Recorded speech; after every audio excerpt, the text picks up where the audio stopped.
and then Dr. Lee, I know you got a comment too. Hi, good morning. My name is Hector Bauza. I'm owner of Bauza & Associates Hispanic Marketing, and that's the side I want to bring here today. It's about Hispanics. Hispanic business are growing 3 times faster than general market, and they are the most neglected in terms of insurance, according to the statistics. So it's very, on myself, we have 9 employees. I stopped paying medical insurance last year because of the cost. It's insane. You have to decide, or I pay him salary or I pay him health insurance, and usually they would prefer to have their salary paid. So I encourage, and I'm very happy that the leadership here in the state and in the Senate and the Congress are doing something to help us fight with this. It's a disease. Not having health insurance obviously is a disease, and we need help, and we need somebody to step up for us and help us maintain our business going and growing. Thank you very much. Thank you. I think it's important to note, we've got Senator Dodd, who is working the bill on the Senate side, and I would just tell you on the House side, John Larson, who isn't here, but he sits on the Ways and Means Committee, which is looking at the finance side.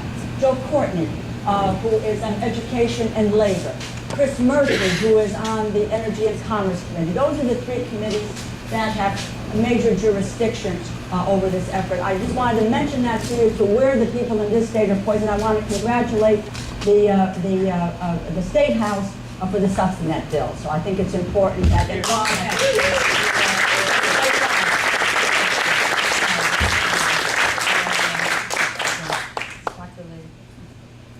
Secretary Sebelius and Administrator Mills, we welcome you to join our great Senator Dodd and Rosa on this podium. Thank you very much for coming.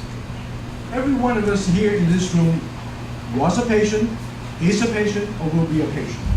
Sitting in this room, we have 2 cancer survivors, Rosa and myself. And soon we'll have been joined by another cancer survivor. And you're both the gods here. Absolutely. And I know over 20 colleagues of mine in our age group who have prostate cancer and still operating, and our electricians still climb out 5 floors with prostate cancer 5 years ago and fix our electricity. Thank you very much. Thank you, Doctor.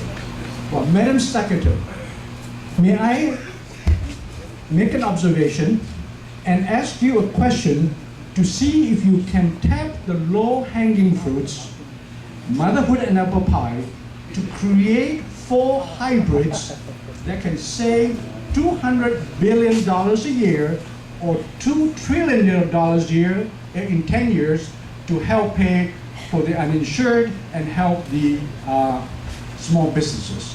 Observation. When President Obama said on July 29th in North Carolina and earlier at Cleveland Clinic, he was absolutely consistent. He hasn't changed. Absolutely consistent with his healthcare plan that he articulated during his campaign while I was one of his healthcare advisors. However, what we hear coming out of both houses of Congress is confusing, conflicting, and quote-unquote not true to the president's vision, thanks to the other party. The media has made the situation worse by wrongly labeling it socialized medicine, government-controlled medicine, ration, none of which is true, especially if we can create 4 sensible hybrids, then I'm challenging the Secretary Sebelius. On the one hand, with the exploding cost of healthcare, it cannot be a band-aid treatment.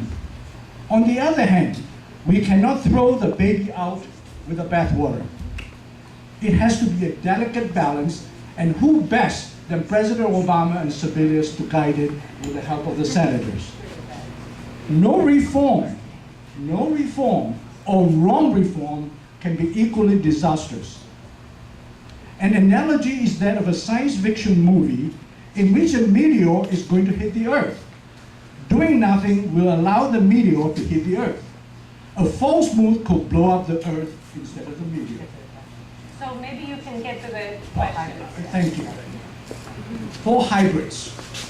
In order to solve the wastage and problems of a pragmatic medical record-keeping system, and to be able to monitor quality and outcome, can you and President Omar help the country adopt standards, meaningful standards for an EMR that is not only robust to perform data analysis, but extremely user-friendly and affordable so that it does not burden the providers and make the doctor-patient relationship into a laborious data. All right, so let's ask that. And actually, Dr. Lee, that is underway right now. Thanks to the leadership of the Congress and the Senate, two of those leaders are here, the investment in electronic medical records was made as part of the stimulus bill. So the building block for that is underway. Dr. David Blumenthal, who actually was in Connecticut before he came to Washington to lead the development of the standards, is now heading up the Office of Information Technology and developing a definition of meaningful use, which will help define for doctors and hospital systems what a medical record needs to include, what we need to have involved. And you're absolutely right, it not only will help doctors become doctors again. How many have filled out a medical form more than once? Like ever?